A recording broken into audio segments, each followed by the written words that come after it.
Assalamualaikum warahmatullahi wabarakatuh. Perkenalkan, nama saya Samsul, mahasiswa PPG Prajabatan Bidang Studi PJOK LPTK Universitas Negeri Makassar tahun 2022 angkatan pertama. Pada kesempatan kali ini, saya akan memaparkan panduan observasi perkembangan peserta didik yang telah saya lakukan di Public Junior High School Tri Makassar. Pada observasi kali ini, pihak yang terlibat yaitu observer selaku mahasiswa PPL PPG Prajabatan yang bertindak langsung sebagai pengajar dan partisipan, yaitu seluruh peserta didik di kelas 7A.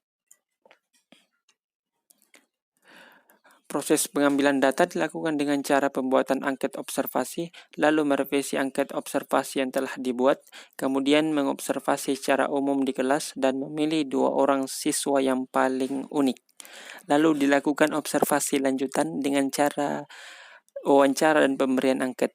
Adapun beberapa aspek perkembangan yang saya amati, yaitu sebanyak 14 aspek yang meliputi fisiologis, kognitif, bahasa, emosi, sosial, moral, motivasi belajar, psikososial, etnik, kultural, perkembangan moral, minat, kemampuan awal, gaya belajar, dan motorik.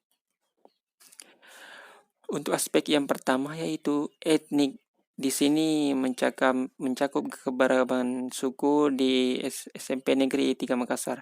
Adapun aspek perkembangan yang diukur yaitu perbedaan etnik, pengaruh perbedaan etnik dalam proses pembelajaran, lalu apakah pembelajaran dapat mengakomodir perbedaan etnik tersebut. Lalu kemudian aspek yang kedua yaitu kultural. Kultural di sini mencakup keberagaman budaya ataupun kebiasaan peserta didik. Adapun aspek yang diukur adalah apakah perbedaan tersebut dapat berpengaruh dalam proses pembelajaran.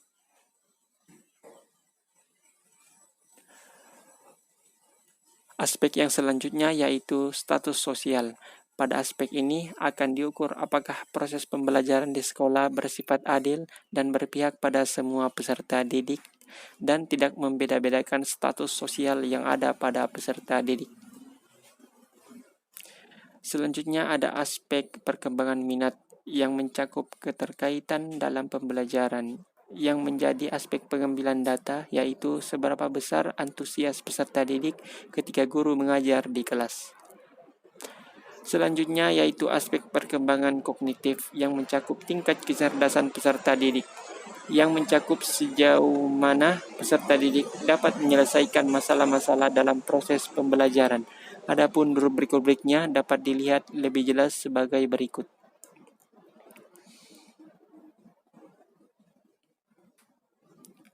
Untuk aspek yang keenam yaitu kemampuan awal, yang mencakup pengetahuan dan keterampilan yang telah dimiliki sebelumnya dan sejauh mana peserta didik mampu mengingat pembelajaran sebelumnya. Aspek selanjutnya yaitu gaya belajar, yang mencakup proses memahami pembelajaran. Adapun rubriknya yaitu apakah terdapat perbedaan gaya belajar, apakah perbedaan itu dapat diakomodasi oleh guru pada saat proses pembelajaran berlangsung. Selanjutnya motivasi belajar, yang mencakup dorongan dalam mencapai tujuan pembelajaran. Adapun rubrik pengamatannya antara lain sebagai berikut. Apakah peserta didik terlihat bersemangat dalam proses pembelajaran? Lalu apakah peserta didik dapat menyelesaikan dengan baik tugas yang diberikan oleh guru? Aspek yang selanjutnya yaitu perkembangan emosi yang mencakup reaksi terhadap perasaan dalam berinteraksi. Adapun contoh objeknya yaitu sebagai berikut. Sejauh mana ruang kelas dapat menjadi ruang ekspresi diri yang sehat untuk peserta didik? Lalu apakah peserta didik menggunakan kata-kata kasar ketika sedang emosi? Untuk rincian rubriknya dapat dilihat pada tabel berikut. Aspek yang ke-10 yaitu perkembangan psikososial yang mencakup interaksi peserta didik dengan teman sejawat dan orang yang lebih dewasa. Adapun contoh rubriknya yaitu apakah peserta didik aktif dalam kegiatan pembelajaran secara berkelompok di dalam kelas, lalu apakah peserta didik menunjukkan kepedulian terhadap temannya.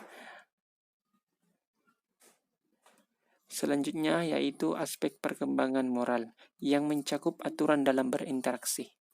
Adapun contoh rubriknya yaitu apakah peserta didik menunjukkan sikap sopan dan santun dalam mengikuti proses pembelajaran, dan apakah peserta didik dapat menghargai perbedaan pendapat dalam diskusi kelompok di dalam kelas. Untuk lebih jelasnya dapat dilihat pada tabel berikut. Selanjutnya yaitu aspek perkembangan motorik yang mencakup pengontrolan gerakan tubuh dalam pembelajaran. Adapun aspek yang diukur yaitu apakah dalam proses pembelajaran peserta didik dapat memaksimalkan perkembangan motorik, baik itu perkembangan motorik halus maupun perkembangan motorik yang kasar. Kemudian perkembangan fisiologis yang mencakup kematangan dan berfungsinya organ-organ reproduksi peserta didik yang disesuaikan dengan umur peserta didik seharusnya. Untuk perkembangan yang terakhir yaitu perkembangan bahasa yang mencakup kecakapan dalam berkomunikasi. Adapun rubrik yang diamati adalah sebagai berikut. Apakah peserta didik memiliki kesulitan dalam memaparkan pendapat, produk, ataupun hasil karya pada saat presentasi di dalam kelas? Demikian hasil pemaparan saya mengenai panduan observasi perkembangan peserta didik. Terima kasih atas perhatiannya. Lebih dan kurangnya mohon dimaafkan. Wassalamualaikum warahmatullahi wabarakatuh.